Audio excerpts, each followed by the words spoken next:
Well, good morning, and thank you very much for joining us. I am Yori Folari. Today, let's look at security, but a sort of a different aspect, regional. We're going regional now, talking about an initiative of the Economic Community of West African States. They had a meeting, and where they brought center the whole issue of how can we, a multidimensional standby force comprising police, military, even civilian components to sort of bring much better to bear on the state of our security. This morning, our guest, is in our Abuja studio, Mr. Ademola Oshodi. He's an SSA to the President on Diplomatic Affairs. Good morning to you, Ademola. Good morning, sir. Thank you very much for coming on. Really appreciate your coming on. Okay, so let's talk about this. I mean, our military are dealing with security is the first thing that one would hear. And so which one is civilians? They're not, they're not ignoring civilians. There's the military, and then there's the police. How do you, this is among the big wigs in ECOWAS, especially the security area, coming together with this initiative. Give me your understanding of this, because I would have thought that the military, they are the arguably most powerful force that everybody has. But this is a regional cooperation. So if I understand it, the police forces in our region are supposed to come together as part of a multi-dimensional standby force. Give me your understanding of what's going on now. Thank you. The most important part of any society is security, and not just in a village or a city or country, but also in any part of the world, especially in the subcontinent of Africa, West Africa in particular. You've noticed over the past few years there's been, in fact, about over a decade, there's been a lot of political and social upheaval in West Africa with the rebels in the Sahel region. That's the region where the Sahara meets sub-Saharan Africa, in countries of Mali, Burkina Faso, Niger. There's a lot of insurrection rising up against the government. A lot of this has been based on issues of poverty, climate change challenges, and also the political dynamics of each country. Governments staying on for longer than it should, democratic norms being challenged and subverted, and also, in particular, cheap available arms coming in from the broken system of Libya. So we have arms coming into West Africa. So the region has become really rather volatile. We have military coups in those countries. We've had refugees. We've had a lot of migration. ECOWAS has taken it upon itself to do more preventative diplomacy, whereby we can work behind the scenes to ensure security and safety of civilians are put in place, and also to ensure that if there's a crisis, it doesn't spill over to other places and becomes a bigger mess than it should. So the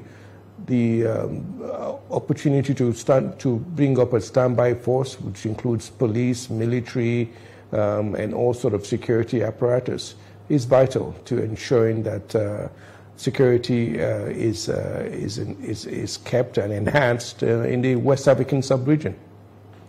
Thank you. Is this special because the emphasis seems to be on police, gathering the police, within the ECOWAS region?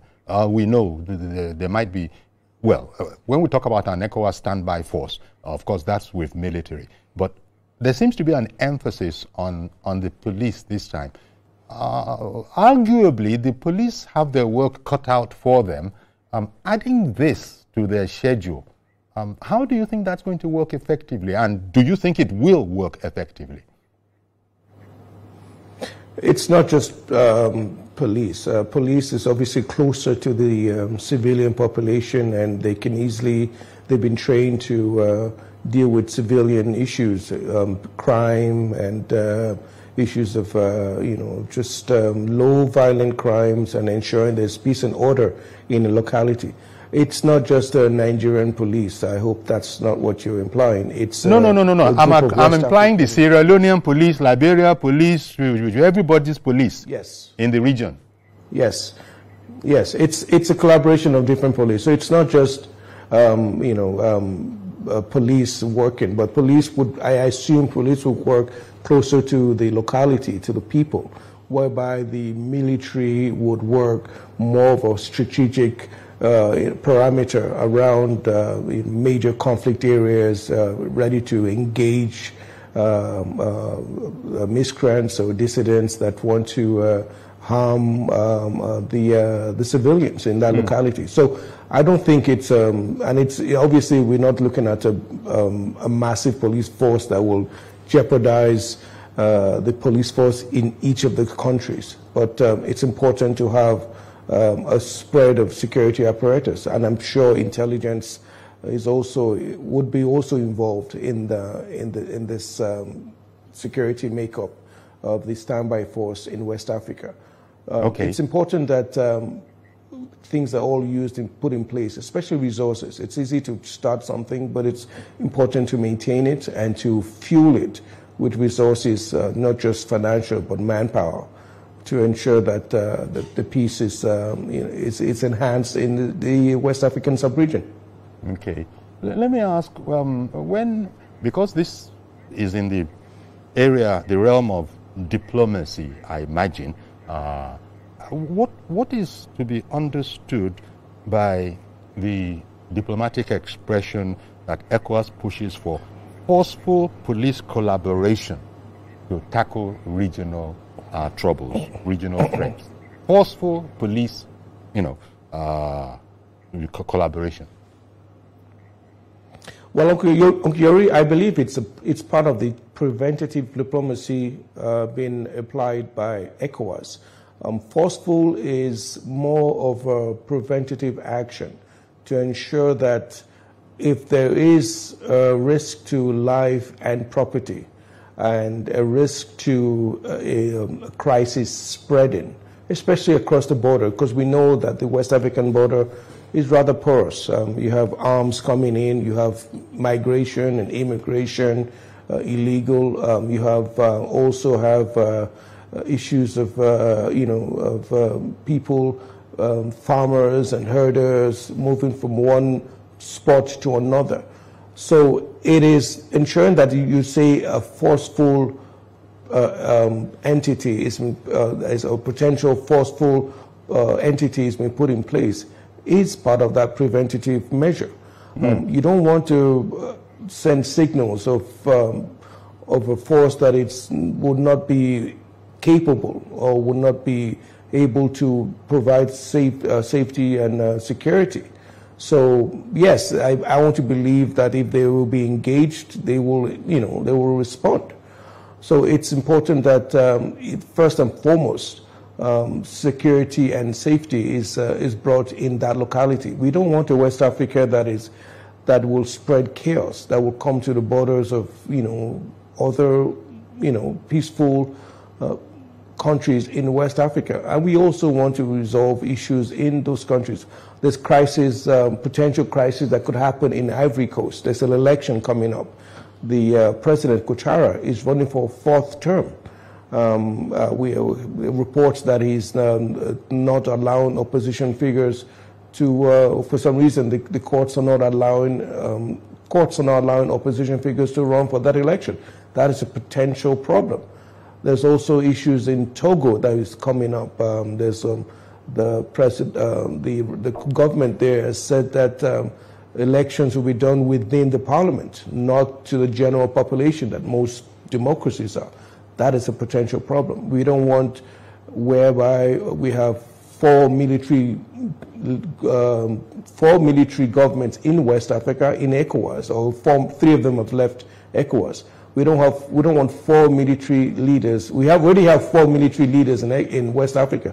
We don't want additional crises that would, in many ways, encourage people to rise up against the government. So this preventative force, this police force we talked about, this military force, intelligence, and also, I would say, a rescue force of medics is important to be put in place as a preventative and also a post-conflict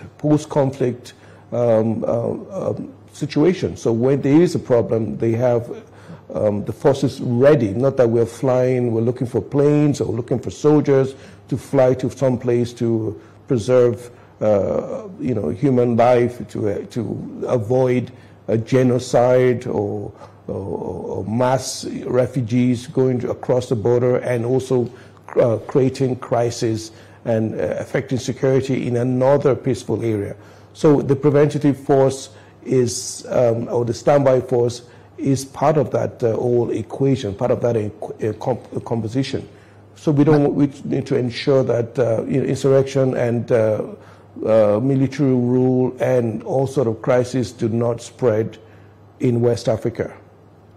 Now, I have to be delicate about how I say this, but Nigeria has been known to carry, a substantial part of the weight. And this is where, you being the senior special assistant to the President on Foreign Affairs and Protocol will be in a position to know that's not really our desire, but sometimes I think we pick up the slack. So what I'm going at here is, do all the countries, or have more of the countries in the region, begun to sort of take the issue of their dues seriously? Because all of this is going to cost something, I'm imagining, and it's best if everybody is contributing his own part, apart from the meetings that we hold and everybody saying that, yeah, it's a good idea. But when it comes to the action, are you optimistic that everybody will come across, as agreed? Well, it's the matter of dues is important. It's important that everybody pays their dues, but it's also important that Nigeria, being the largest economy by far in West Africa, even the economy of Lagos is larger than most countries combined in West Africa. So it's important that Nigeria takes the big, burden of this. We have more to gain and we have more to lose. Nigeria is one of the founding fathers of ECOWAS.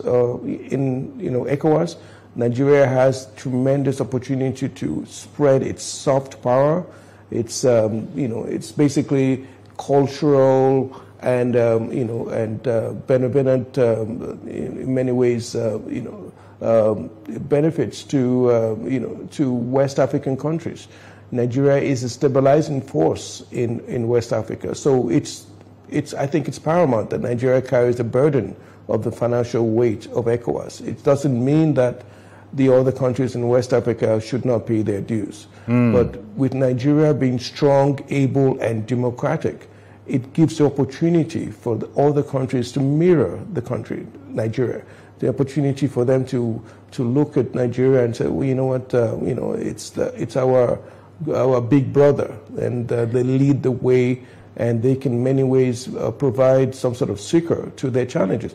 West Africa right now is moving away from the West. France has, in many ways, has been removed militarily or security-wise from West Africa, especially the French African countries. We also have the American administration that is in many ways thinking more about itself and its interest and bringing up tariffs. It's a great opportunity for Nigeria to export its goods and services in a larger market and a stable market. Okay, one moment. In West Africa. So it's one moment, Ademola. We take the lead on that. I beg your pardon for interrupting you, Ademola. We have a caller, so please, sorry for interrupting you. Good morning. Who is on the line? Good morning, Uncle Yori. Good morning. That is Mr. George from Ikeja. Good morning. Please go ahead. Okay. Good morning to the guest, Uncle Yori. Okay. Ademola Oshodi. I think what is known as the ECOWAS, West African, something like a West African military force. Or it's comprised of soldiers, not policemen. I would have thought that being an external affair, not an internal affair, the military are better placed to execute it. Because what I saw on your headline is police force. So do you think does the guest think that the police can do it instead of the army?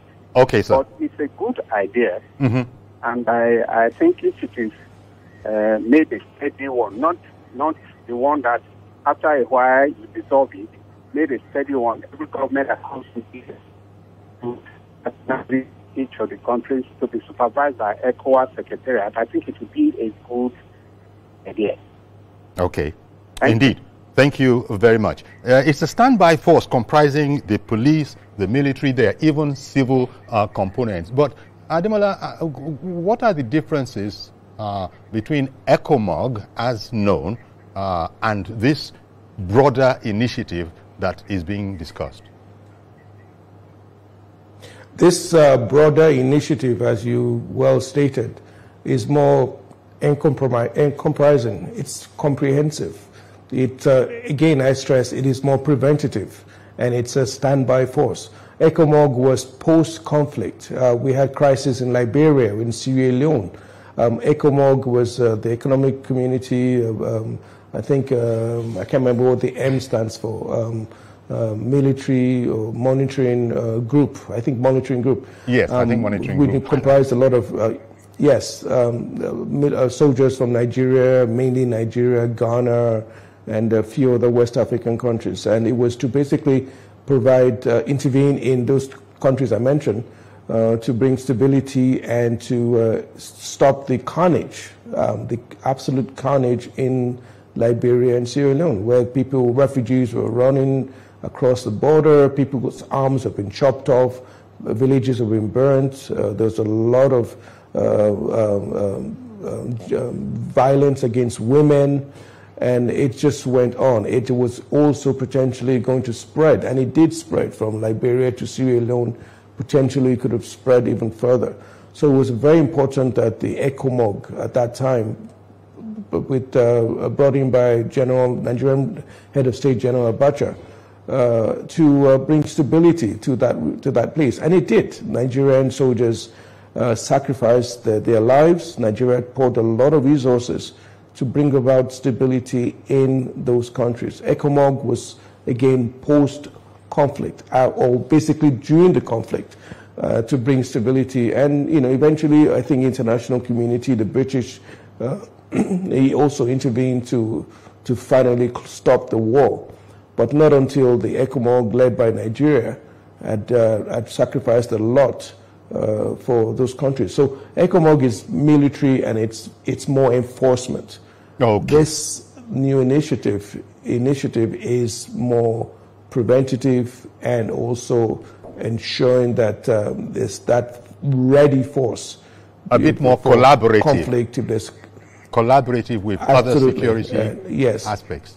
Oh, okay. Yes, and I would mention the fact that a lot of it is initiative of the work ECOWAS, led by the Nigerian President Bola Ahmed Tinubu during the ECOWAS summit, to ensure that the standby force was not only brought up, but also action taken to implement it as soon as possible. Maybe that's why even our Inspector General of Police, he sent a representation to this meeting, as indeed other countries as well. So still staying on Mr. George calling in and wanting to understand the difference between ECOWAS and, the current arrangement, which is a broader, as we have been told, is a much broader initiative. And you've also explained how that is all about policing for all sorts of aspects that could be injurious.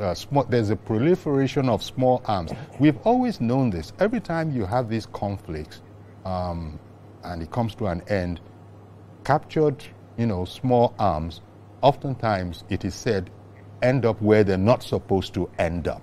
So I suppose these are serious aspects that hopefully can be addressed perhaps more effectively by this broader coalition of security forces. That is true. This is true. And, I would also like to mention the fact that with the absence of major global powers in West Africa, France has left, America has left, Germany has left, and I think there was a small other, maybe Canadian force in West Africa. They have also left. So we are left to our own devices. We are left alone as West Africans to protect and preserve our own society. And this can only be done, I stress, with the leadership of Nigeria. Nigeria has the manpower, the resources, and also I would say the leadership. I'm not sure I mentioned that. In West Africa, it's the natural leader in Africa, not to talk of West Africa. It's important that we provide this, we fill in this vacuum where the Americans and the French tried hard in Niger, in Burkina Faso, in Mali for decades. We now can have a local solution with ECOWAS. Even though many of these countries have left, 3 of them have left, it does not mean they're not coming back. But it's important that we ensure we take care of our own challenges. There's an article I wrote about preventative diplomacy and how, with the leadership of President Bola Ahmed Tinubu, ECOWAS has put things in place, or putting things in place to fill in that vacuum and to prevent crises that may come up again with those 2 countries I mentioned. There's Cote d'Ivoire coming up with an election, there's Togo. These are brewing problems. And we don't want a situation whereby on CNN or Al Jazeera we're talking about another, God forbid, another political crisis, refugees, or carnage. And Nigeria is stabilizing right now. The economy is in a better place. We have the opportunity to now export even better to West Africa and other parts of Africa. So it's a good market, and it's important for our own economic well-being, apart from political, to ensure those countries are in a very stable position. Okay. Because again, as I said, the Western countries are not involved as much as they were before. Okay. Mr. Durosimi, good morning to you, sir. Mr. Durosimi, good morning to you, sir. Mr. Durosimi, good morning. Good morning. Okay. This is AIG Durosimi speaking from Lekki. Please go ahead. Yeah, White. Yeah, good morning. This initiative is very, very, very interesting, and it will surely prevent border attacks. If all IGPs are cooperating with each other, and it will ensure that criminals will run from one country to another and have a safe haven. You can see the collaboration being made by IGP Egbetukun Power, the police bosses across West Africa have been cooperating with each other, and that has prevented people from carrying vehicles from Nigeria to Benin Republic. And even when you do that, to arrest the culprit is always very easy. Criminals do commit crime when they know there's no safe haven for them.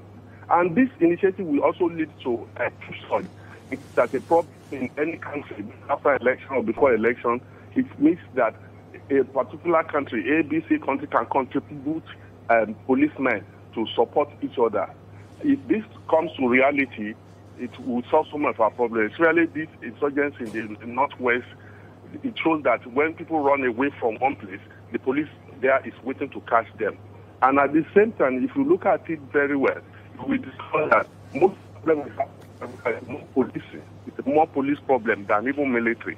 And with the cooperation with the police within the West African region, the region will become safer and it will bring development. That's well to the people in ECOWAS for what they are doing. Well, it's good that you called in. Know the environment more than even the police or the military. Okay. So bringing civilian into it means that they will have to show them where the criminals are hiding and collaborate with them. Most crimes are local. It's a good initiative. Okay. Thank you very much, Mr. Drozemi, calling in from Lekki on that. And then, Ademola, the other point is that I think the point was made, in the, parley, that this can't just be this workshop, and that's what it is, let it be understood at the moment.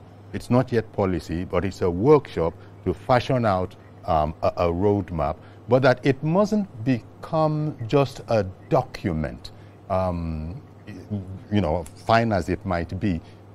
There's that aspect to some of these things that we do, perhaps.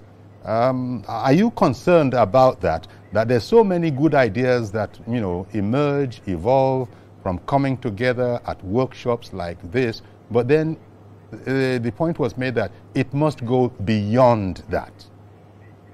Are you assured that, that's what we should be aiming for and will be aiming for?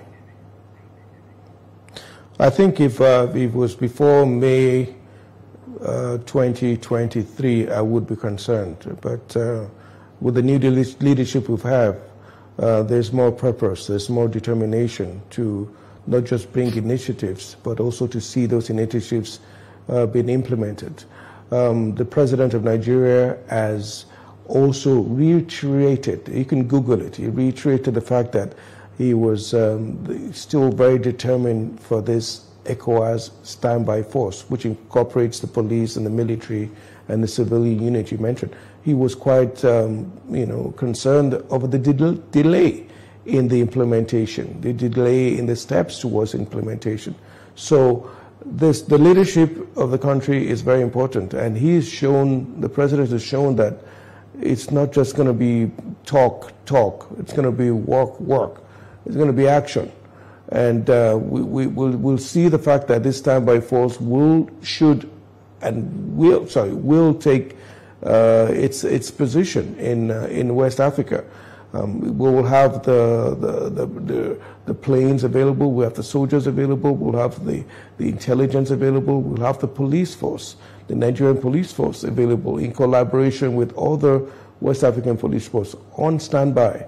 We'll have them ready in many ways to work behind the scene in preventing crisis. And if crisis do break out, we'll have them in place to make sure things to stabilize the situation. And they'll hopefully be there for post-conflict reconstruction and ensuring security is in place for the victims of this crisis. So it's a West African initiative. And it's something that I believe that it's already taken step, that it's not even possible for it to just be lying, with dust accumulating on the shelf. It's something that I believe will be implemented in the foreseeable future. Okay. Steps already been in place, so it's a given. Okay, and that's good to hear. I'll tell you what, we'll take a quick break. Do please stay with us, and we'll be right back to continue this conversation and also take calls as they come in. Stay with us, please. We'll be right back.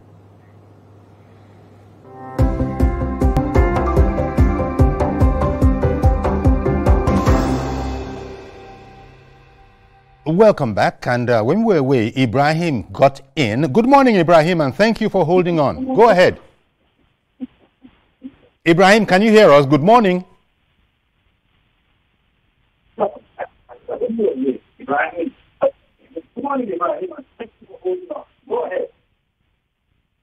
Good morning, Uncle. Good morning, sir. Good morning, sir. Okay, we've been waiting for you. Go ahead, please. Yes. The issue you are discussing, already Nigeria, yes. Already Nigeria has been placed in a very quiet position to lead any regional, to play, continental leadership in terms of political, socio-economic activities, as far as as far as even the whole continent is concerned. Unfailingly, that leadership continued to grow over the years. It was at the peak of it when we were able to suppress the uprising in Libya at that time, and we know the kind of role and support we play. But it is because internally, Nigeria as a country cannot be able to manage its leadership position, because all these things happening around us, we know how many countries are surrounding, how many West African countries are surrounding, having sharing border with Nigeria. So, and they depend on us in most of the things we do, because we overexpose ourselves. We overexpose ourselves over the year, and we feel there is an ECOWAS protocol, there is this, so we just left everything open to the extent that even locally we have connivance with them. So I think that, like every other document, Nigeria should take this workshop, whether you call it workshop, very seriously, because now we are at a disadvantage because of this insecurity, and they come through all these areas. Nigeria is the only country in the world you just take anything out, just bring in anything out through the surrounding country. And some of those countries will not allow us to do the same thing with us. So I believe that they will take it beyond victories and apply the practical approach to it, so that the result can be gotten, because we are already feeling the heat of that overexposure of our country to the West African community. And finally, too, we have the West African court, and you see that the attitude we play to our local court, this also carry it to them. But some of the things they ask you, there is judgment. You see that it's not complied with, even locally and West Africa, and such people will not take us serious. So finally, we must be serious ourselves for other people to take us very seriously. Thank you very much, Koyori. Thank you very much, sir, for calling in. I'm sure Mr. Ademola Oshodi has much to say about that. We are serious. Are we being taken seriously? He would love for us to be taken seriously, is the point he's making. Yeah, I think what he's basically saying is, I believe, is we're taking more serious, and intentions have to be more serious and purposeful, and that's a given with the leadership, the new leadership we have in the country. It's not just pushing and driving domestic reforms and agenda. It's also having a very viable, vibrant foreign policy, especially when it deals with West Africa. So yes, this ensuring that we have strong structures in place, strong institutions, not only in Nigeria, but in West Africa, with the ECOWAS and ECOWAS courts and the standby force as an institution itself, is something that I think that believe the leadership of the country with the president is taken very, very serious. He's the same determination and boldness is taken in domestic issues, domestic policy, is what is taken in West Africa. West Africa will, I believe, will be in a better place. He led West Africa with being a president of ECOWAS, a chairman of ECOWAS, for a good 2 terms. It's a rare fit. And though there was a lot of military change around the time he came in, and while he was head of ECOWAS, he's brought more of a stability. And brought initiatives like this standby force, the police force, the military force in ECOWAS. These are part of the ECOWAS mechanism for preventive issues. So ECOWAS has put those protocols in place against violent change in government and put things in place for preventative diplomacy. I keep emphasizing this preventative diplomacy because I think it's very important that we don't just react when crises happen, but we put things in place like this standby force to prevent it. There's back channels discussions with these military rulers in West Africa. There's back channels discussions with places that may be prone to crisis with elections coming up and things like that. This is things that people will not see, but they will see this and hear about the standby force that will be put in place. Let me bring on a viewer. A viewer is waiting to comment. So let me bring on Mazi Okorafo, who has called in from Arochukwu. Good morning, Mazi. Good morning, I guess. Mazi Okorafo. Okay. Honestly speaking, ECOWAS for now, the formidable force under security is shaking, even the trade. I think last time ECOWAS said that they are going to have a formidable, that's a currency, perhaps for the African countries. Right? What is delaying it? That is the question. They make a lot of proposals, but to make it functional, it's always a problem. Now, if we have a formidable ECOWAS security network, all these boundaries, all these criminals that travel from one country to another will not happen. I think we have seen what's happening in Chad, what's happening in all this cool Africa. Today in history, let's refer back to what happened past years when the remarked they were in the military, what we call ECOMOG. We saw how ECOMOG did very well. And it was a formidable security network between ECOWAS countries. It was vibrant and it was properly financed. Even Nigeria was the Sahedas, what I mean by the actors at the Giants of Africa. But what is happening now? So that is why it has to go back to the basis. Borrow a leaf from the history of ECOWAS to make it work now. Because now is another serious problem. Because look at ECOWAS countries within the ECOWAS system. See how hunger, poverty, ravages within the four walls of those boundaries. What is happening? Because of this infidel, all this frustration, all this, which is not healthy for ECOWAS countries. And I think we have seen what happened with the Sahel continent. What are they doing? You see, if there's any problem within the Sahel continent, what do? They as a force, they tackle it. But here, ECOWAS, everybody say, I don't want to join, I don't want to belong, which is not healthy. Honestly, I will advise ECOWAS countries, please, go back to history. Bring back, revive what happened in those days to present, because this first generation now, we need food. How do we need food? We need food because with all this security network I've done, because look at a lot of smuggling between the ECOWAS countries, which is not healthy. It's affecting the economy of the countries that belong to ECOWAS, which is not healthy. Honestly, the needful must be done now or never. At least, if we go to any country, we don't need visa to go to any place. We don't need a scholarship to be given within ECOWAS that the Commonwealth that's going on. ECOWAS make it there. Thank you very much, Master Crawford. Have a blessed day and a safe weekend. Well, thank you very much. And the standby force is still there. But this meeting, in fact, its proper official nomenclature is the ECOWAS Police Focal Point Officers Meeting.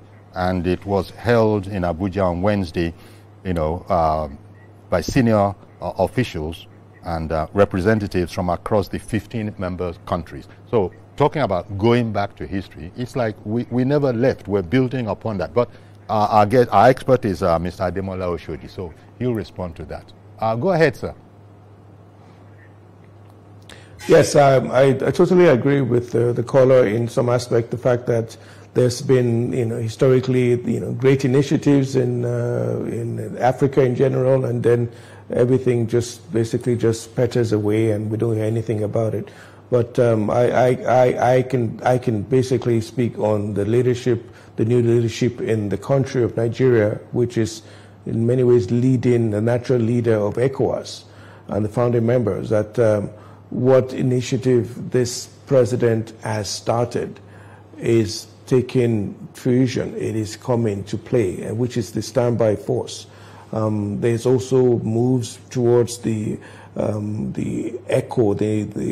ECOWAS currency they talked about.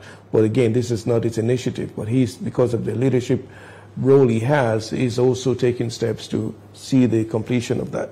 But again, safely, the initiative of this new government is to ensure that there's stability and development and prosperity in West Africa. The standby force is like, I would say, like the small chops of you get in party. It is the beginning of what you get, in many ways when the crisis or preventative crisis in a problem in any country in West Africa. So you're giving small chops, but the standby force is to ensure that stability and that cohesion is put in place. And then the big meal comes later on, the rice and the Chinese and the amala. So we should look at it as a beginning of a stabilizing initiative for problems that may happen in West Africa. Again, I emphasize we're dealing with a tremendous amount of upheaval. We have 4 military governments in West Africa. We haven't had this since the 70s, and so we have 4 governments. 3 of them have left ECOWAS. We don't want more, and there's issues that are brewing. The Americans have left. They had a massive base. They have a big base in Niger Republic. The French had bases all around West Africa, almost all of their French African former colonies. Most of them have left. They've been kicked out in everywhere, even Senegal. So it's important that vacuum is put in place, that we have our own indigenous West African force with the police, led by the police, the initiative of the government of Nigeria towards under the leadership of Bola Ahmed Tinubu for the standby force, with a strong police presence, military presence, civilian presence, emergency care, intelligence. It is to fill up that vacuum. We do not want a DRC Congo crisis that we experience in East Africa. We don't want Sudan spreading around West Africa, and we definitely don't want more military takeovers in West Africa. And we don't want people leaving ECOWAS, because ECOWAS is not only a stabilizing force for the region, it's also great for economic development. So it's important that people understand the fact that this is the beginning of stability and reversing, I believe, a lot of the crisis that is happening in West Africa. We have, I would say, the leadership of ECOWAS ensuring that not just our collaboration with our member states, but also with foreign partners. The Americans are providing a lot of intelligence, so is the French, so is other countries, in bringing stability in those Sahel regions, where there's, again, light ammunition coming in, light arms coming in from Libya, where there's also migration across the Sahara to the Mediterranean to Europe. The Europeans are very concerned about that. They're ready to throw money at that problem. We also have issues of the piracy around the coast of many West African countries, which has, thank God, has gone down tremendously, especially around Nigeria. It's almost, you don't hear of piracy around the Gulf of Guinea anymore as much. So that's a lot that has to do with collaboration with foreign partners.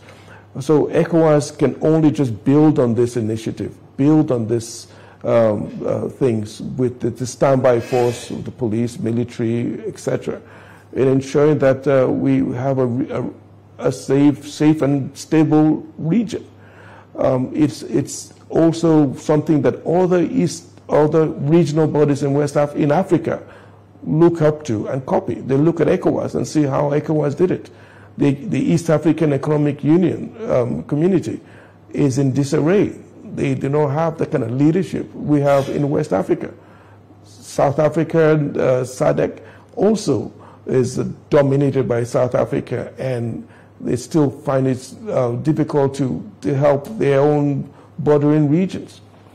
You cannot go on about Central African regional community or North Africa, where there's crisis in Libya, things like that. So ECOWAS is the most successful regional body in Africa. And in spite of our challenges. With the leadership of, oh, definitely, and there will always be challenges, but bringing up those initiatives that the President of Nigeria has done in ensuring that we dialogue with these people behind the scene, we provide financial assistance to these military regimes as much as they don't like us, and we also ensure that to put things in place for to mitigate any crisis, the standby force. I will tell you clearly that with all the propaganda you hear, you read on social media about the success of these military regimes in West Africa, it's really not the same what is been experienced on the ground. Unfortunately, there's a lot more crisis than we see. There's even with the intervention of foreign non-state actors in trying to stabilize that place, it has only exacerbated the place. Indeed. So we have the standby force in many ways, and this standby force that we're talking about can also be filling up that vacuum, whereby there will not be a need for foreign mercenaries or non-state actors to come in and say, well, there's nobody to help you, but we can help you. No, ECOWAS will have this strong military force equipped and capable of providing your security, stability, and in many ways post-conflict resolution. It's a great initiative. It's a win-win. All right. And it's the beginning of residing or bringing back the stability we wanted in the region. Wendy, thank you very much for bringing up the whole matter of what people are seeing on social media, especially a lot of AI videos. That's when you say that what you are seeing in those videos does not match what is on the ground. That in itself is another form of, warfare. As you said, non-state actors, muddying up the waters, giving unreal and unrealistic representations of the state of their country. And unfortunately, perhaps too many consumers of social media believe that once they see a video of it, it is actually real. Happily, a lot of people are beginning to understand that that is not the case. This is a different era from when ECOMOG was doing the good work that it was doing, but AI, things like intelligence, those have changed, and I suppose they also come into what we have to take account of as we are doing. Now the war, well, I won't call it a war yet, but it is a combative situation. But at least now people know that it's not what it has always been. Drones have come into it. There still is the matter of the porous borders of not just Nigeria, but other countries as well. So when this is said to be a multi-dimensional thing, I suppose maybe there will even be security of the borders as part of the challenge here. Yes, it's the borders are again notoriously very porous in West Africa, but I believe Nigeria is taking tremendous steps in curbing that, at least for its own West African part. There's crisis in north of Nigeria, in Niger, with the military, and there's even crisis in Cameroon, at the east. whereby there's a, there's an insurgency trying to remove the age-old leader of Cameroon. Sorry, the even Anglophile, the English-speaking Cameroonians trying to fight for their own autonomy or independence, I should say. So there's light arms could be flying in, ammunition, refugees can coming in. So we need to have strong borders, and I know that the head of the customs is putting great initiatives in place to ensure that's it's been done. Apart from the smuggling that comes in that affects our economy and our manufacturing, and distorts our whole pricing regime. So the great thing is ensuring that our own home is put in good standing. And then we can now, in many ways, replicate that in West Africa with its initiatives, ensuring light arms, coming from Libya or smuggling from the coast, or in many cases, the Europeans would love us, the West Africans, curbing migration through the Sahara, Libya or Tunisia, all the way to the Mediterranean, going by boats across Europe. They want us, they will put funds towards that. So in many ways, we can use that for our own benefit. We're going to have to leave it there. Yes. Ademola, thank you very much, Mr. Ademola Oshodi. We're going to have to leave it here. Our look at the proper designation being the ECOWAS Police Focal Point Officers meeting, helping us to understand it a bit. Do appreciate it, and suppose it has enlightened us on what ECOWAS is doing. Of course, when we meet, and because of your area of specialization, we can't really squeeze it into a small. We wish we had more time. I would have wanted you to talk a bit more about things that are going on politically, and the delicacy in Africa, in West Africa, and the delicacy of touch that is going to be needed. You cited a number of countries that continue to want to represent themselves for election. But there will always be another time. So I want to thank you very much, Mr. Ademola Oshodi, for coming on the program. Thank you, sir. Okay, then. So we're going to have to leave it there for today. Do please join us on Monday for a fresh edition. I am Yori Folari. Bye-bye for now.